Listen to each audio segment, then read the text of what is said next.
प्रदीप शर्मा के एक इंटरव्यू के अनुसार शायद नरेंद्र मोदी को शक था कि उनके पास कोई सीडी है जिससे वे परेशान थे कि वे उनके कैरियर के लिए मुश्किलें पैदा कर सकते हैं। दरअसल प्रदीप शर्मा दावा करते हैं कि उन्हें उनके किसी करीबी ने कोई पत्र भेजा जिसमें उसने दावा किया कि माधुरी की कोई सीडी इंटरनेट पर मौजूद है, इसलिए वे उससे दूर रहे। क्योंकि आईएएस प्रदीप शर्मा का फोन सर्विलांस पर था, इसलिए प्रदीप शर्मा की आशंका थी कि नरेंद्र मोदी को लगता था कि शायद उस सीडी में वही हैं, इसलिए वो परेशान थे। हालांकि एनडीटीवी को दिए गए इंटरव्यू में प्रदीप शर्मा दावा करते हैं कि उनके पास ऐसी कोई सीडी नहीं थी। साल 2011 में आईएएस प्रदीप शर्मा ने सुप्रीम कोर्ट में एक याचिका डालते हुए कहा कि उन्हें मोदी के द्वारा टारगेट किया जा रहा है, मुख्यमंत्री मोदी की तरफ से उन्हें फंसाने की साजिश रची जा रही है, इसलिए उन पर फर्जी मुकदमे लगाए जा रहे हैं। और इसी तरह के एक पुराने केस में 6 जनवरी 2010 के दिन आईएएस प्रदीप शर्मा को गुजरात पुलिस के द्वारा अरेस्ट कर लिया जाता है।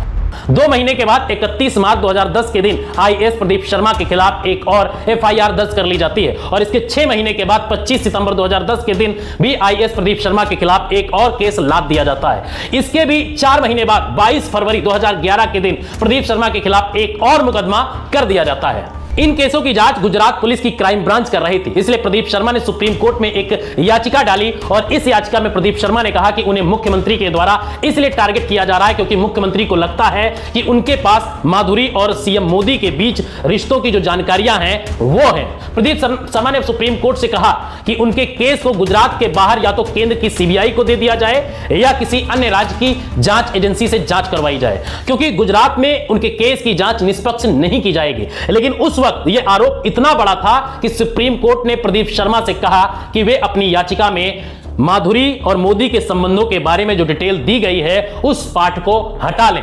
प्रदीप शर्मा के अनुसार उस वक्त उन्हें अंदर ही अंदर यह तो पता चल चुका था कि उन पर निगरानी रखी जा रही है, लेकिन इनके पास इसके सबूत नहीं थे। साल 2013 में सीबीआई गुजरात से ही जुड़े एक इसरत जहां फर्जी एनकाउंटर केस की जांच कर रही थी। इसमें अमित शाह पर आरोप था कि उन्होंने जून 2004 में कुछ पुलिस अधिकारियों के साथ मिलकर इसरत जहां नाम की एक लड़की और उसके कुछ साथियों की हत्या करवाई थी। साल 2011 में गुजरात हाईकोर्ट ने इस मामले की जांच गुजरात राज्य से लेकर सीबीआई को सौंप दी। साल 2004 के जून महीने में जिस वक्त इसरत जहां और उसके साथियों का एनकाउंटर हुआ, उस वक्त अहमदाबाद पुलिस क्राइम ब्रांच के एसीपी थे आईएएस जीएल सिंघल।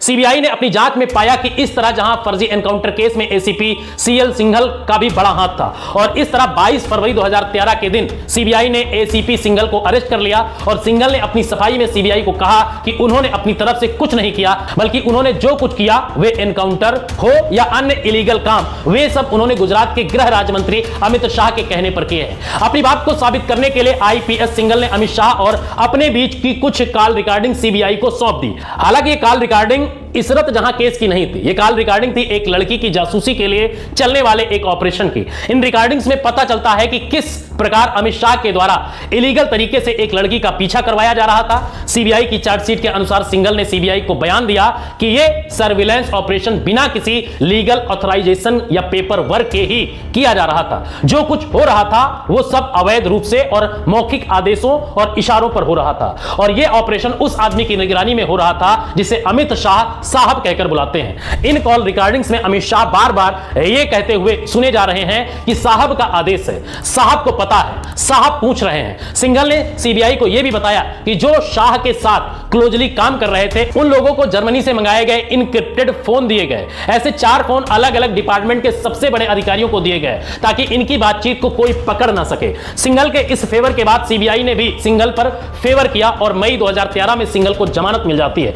अभी तक यह मामला सिर्फ सीबीआई के अंदर ही अंदर घूम रहा था और इसी बीच 20 सितंबर 2013 में इन्वेस्टिगेटिव पत्रकार आशीष खेतान को एक आदमी ने एक पेन ड्राइव दी और इस पेन ड्राइव में वही कॉल रिकॉर्डिंग्स थी जिन्हें जीएल सिंघल ने सीबीआई को सौंपा था। और इस वक्त पत्रकार आशीष खेतान गुलेल नाम के एक इन्वेस्टिगेटिव न्यूज वेबसाइट चला रहे थे और इस तरह 15 नवंबर 2013 के दिन गुलेल और कोबरा पोस्ट वेबसाइट ने मिलकर इन टिप्स की रिकॉर्डिंग्स को सार्वजनिक कर दिया। कोबरा पोस्ट और गुलेल वेबसाइट के इस खुलासे ने भारत की राजनीति को हिलाकर रख दिया।